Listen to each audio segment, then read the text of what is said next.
All right, well, we're going to do something to make our notes a little bit easier here. I'm just going to let you know, we've been looking at equations that look like this. And what this is called the slope-intercept form, because we can find two things. We can find the slope of our line, and remember that tells us how steep it is, and we can find the y-intercept. Now, let me tell you that the coefficient of x,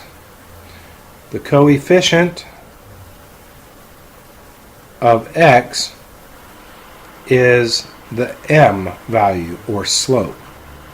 And the constant is the b part, and that is our y-intercept.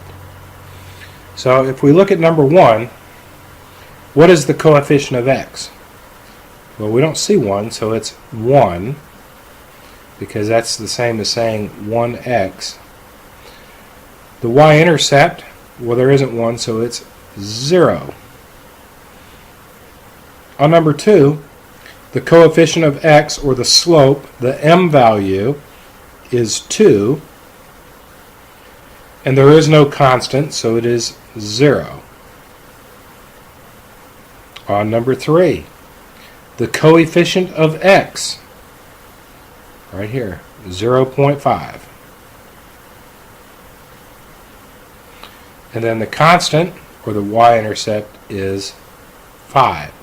We'll talk about that, what y-intercept means, in a little bit. Okay. Number 4, the coefficient of x. If there is an x on there and you don't see a number, then the coefficient is 1, because that means there's only one x. 1. The constant is 4. The next one, what is the coefficient of x? The slope, m. That is this, -3. And the constant, which is the y-intercept, or the b value, is 6. Okay? So let's talk a little bit about the y-intercept. On the values that we have, like this, 5, 4, and 6, if we were to put those into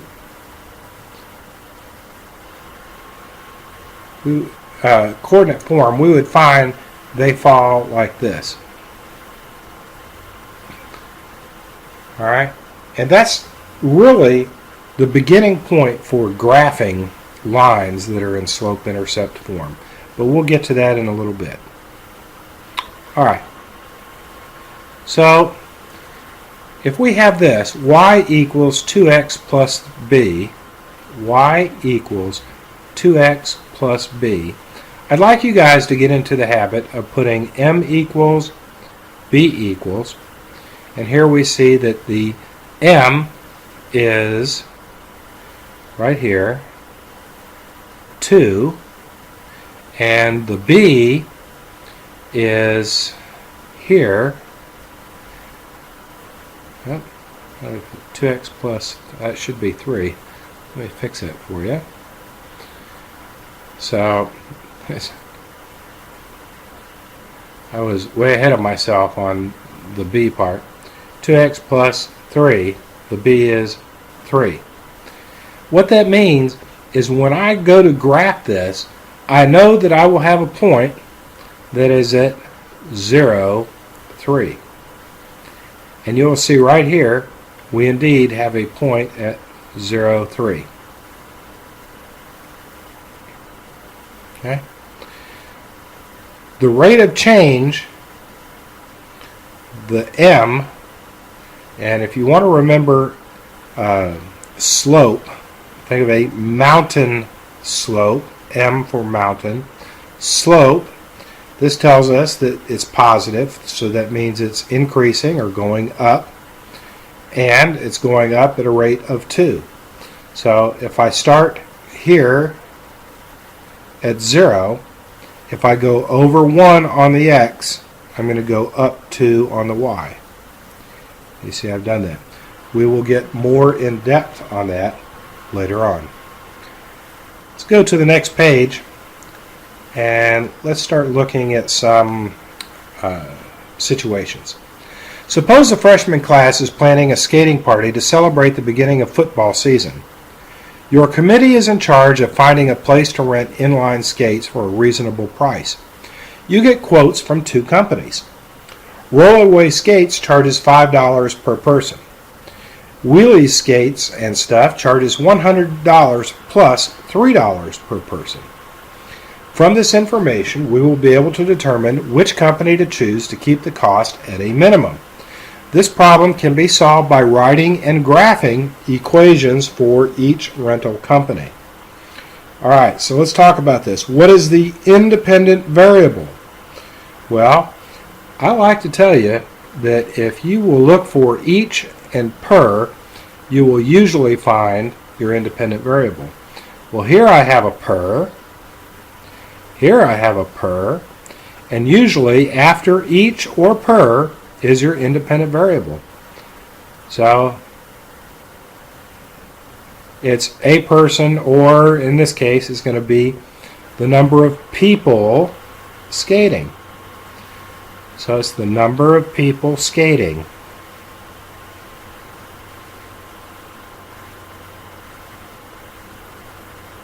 Alright. Well, the only other thing we don't know is, what is the total cost? Well, we're going to look at cost, and our cost depends on the number of people skating.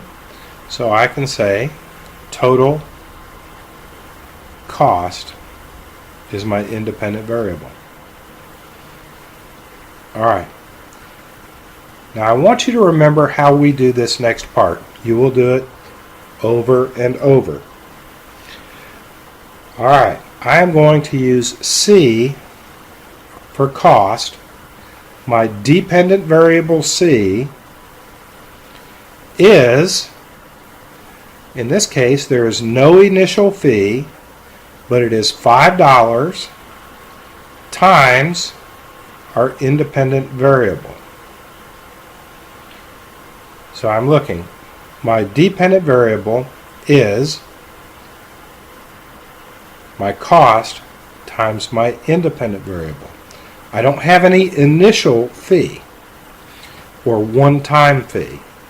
But let's look at Wheelie Skates. I have C equals, is there an initial fee or is there a one-time fee? Yes, that's the $100. And then we're going to add on the $3 per person. 3 times the number of people. And if you will remember, your dependent variable equals initial or one-time fee or initial starting point plus, and then you're going to have your dependent variable and your rate. Your rate is your slope, that is your M value. Your initial starting point is your B value, or your constant. And your rate, or your M, is your coefficient. Alright, we're going to look at these things in a graphing calculator now. So, let me get the calculator started. You can go ahead and get your calculator on and get it ready to go. And you're going to go to your y equals. And get this down into your view and get this other part out of your view. So my first one is 5 times a variable. 5 times my variable. And we have to put x in here. We don't have a p. And you can't use the letter P from down here. The next one is let me go back. 100 plus 3 times our independent variable. And we're going to graph. Now this doesn't tell us very much because we can only see one line. I'm going to change my window so I can see different things. Well, I'm not going to have less than 0 people. So what I'm going to do is I'll just make this -1 just so I can see a little bit behind. And my independent variable, let's say we can go up to let's make it 100. Now let's think about our dependent variable, our y values. Well, are we going to look at y values or a cost below 0? No. So I could make this 0. And our y values, the total cost, well, it could be very expensive. So let's just think, let's say $300. All right. So now that we have that set up so that I can see my domain, which are my minimum x value to my maximum x value, and my range 0 to 300. Let's see if I can see, I can see things a little better there, can't I? So, let me go ahead and put in, for my domain,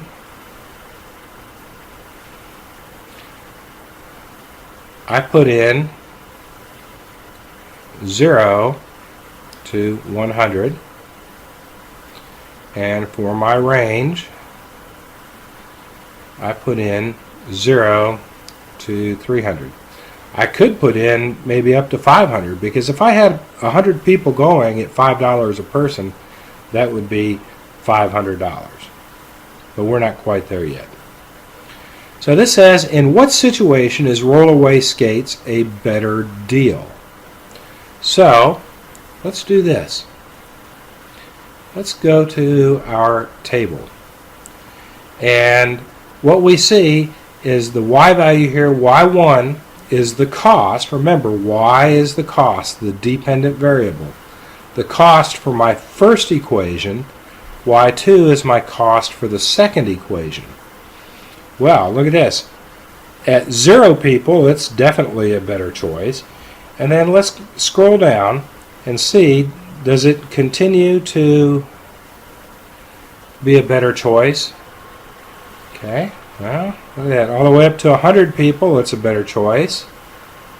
And let's get going a little bit farther. Yeah, well, it's getting closer. At 41, it's a better choice. And let's see. Oh my goodness, look at that. If I have 50 people, it costs exactly the same. So in what situation is rollaway skates a better deal? Well, if you have 0 to 49 people, then rollaway is a better deal. In what situation is wheelies, skates, and stuff a better deal? Well, at 50, they're the same. Let's look at 51. Oh, look at that. They're cheaper at 51. So our answer would be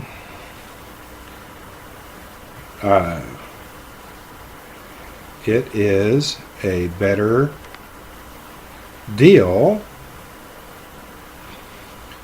if you have more than 50 people. All right, let's look. Number 11, on which graph is the point 840? So I need to go to where my x value is 8. So I'm going to do that.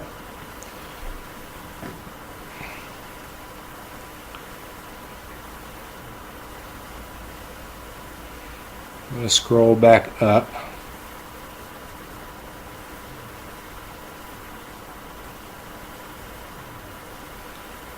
Okay, here I have 840. 40 is for the first one. So that 840 appears on Rollaway.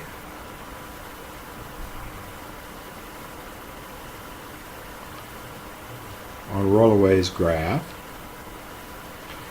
And then it says, what does this point mean in terms of the cost to rent? It means that if you have 8 people, it costs $40. Remember, the X value over here, you see the X value is your independent variable, which is the number of people. Your Y value is your dependent variable, which is the cost, the total cost. So 12 says, on which graph is the point 8, 124? Well, that's Wheelie's skates and stuff. And what does that mean? It means the total cost for 8 people, cost for 8 people is $124.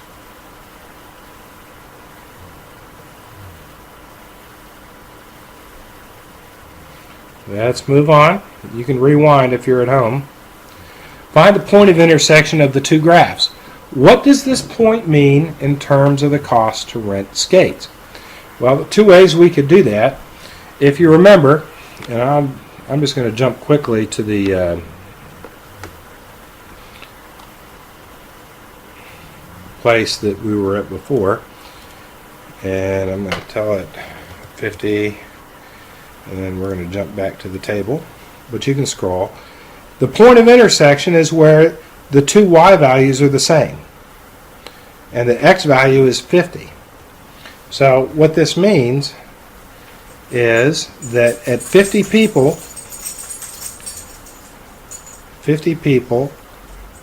costs the same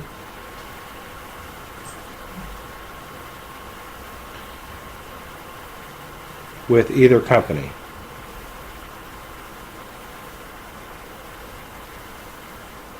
I want to take you back to finding X and Y intercepts, and let me show you how to find that point if it's not a whole number. If you have graphs like this and you want to find this point where they cross, remember you can go to second trace. Number 5 is intersection. Find 5 and then hit enter 3 times. 1, 2, 3. Notice right here it says the intersection is the point 50, 250.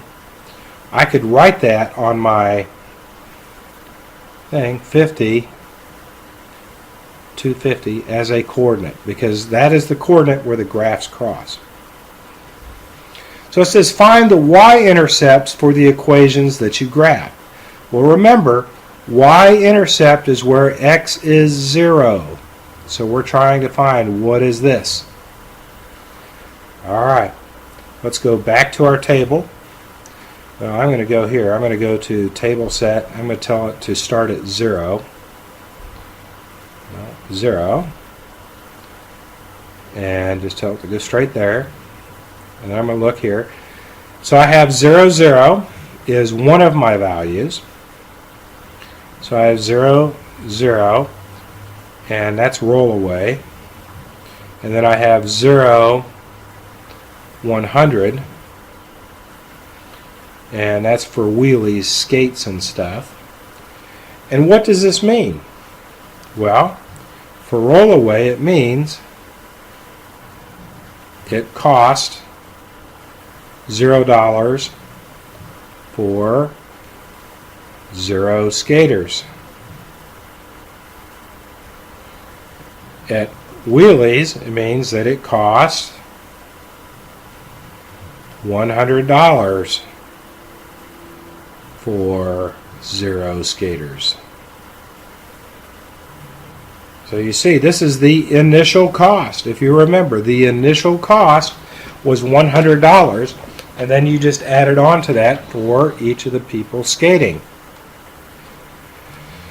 All right, what are the coefficients of x in the equations you graphed?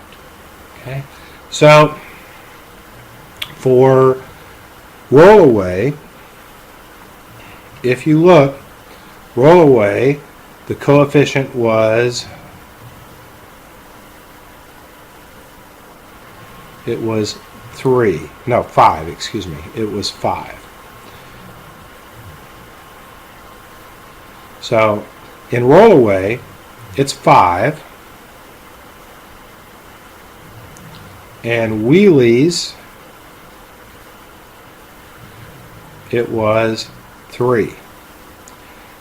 What do the coefficients mean? Well,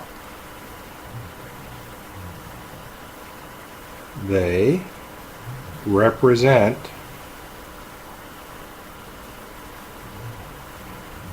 the cost for each skater.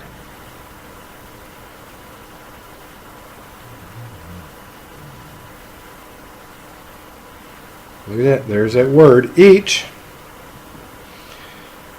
Which company would you choose if fewer than 100 students are planning to attend?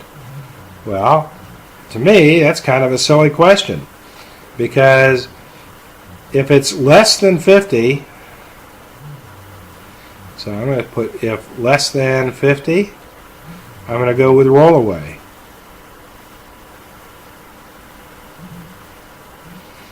If there's more than 50 people, I'm going with wheelies. So I think my answer depends not on the 100, but it depends on that 50 mark. So what if your skate rental is $250? How many pairs of skates can you rent from each company? So look at this. Are we talking about skaters, or are we talking about money? I'm going to have to restart my calculator. Good thing you don't have to do that. So I'm going to open up a new one. I'll tell it no. And get it going here. So if I had, now I've got to plug everything back in. You won't have to do that. 5x, and then my other one was 100 plus 3x. All right. So what I can do is I can look here, and I'm looking for $250 in the Y columns. Okay, so the question is, if I have $250, how many pairs of skates can you rent from each company? That means I can't go over $250. So let's look here. I'm getting pretty close. If you remember, there it was. $250, I can get 50 skaters for rollaway, and $250 I can get 50 skaters. So it doesn't matter. Either one, I can have 50 skaters or 50 pairs of skates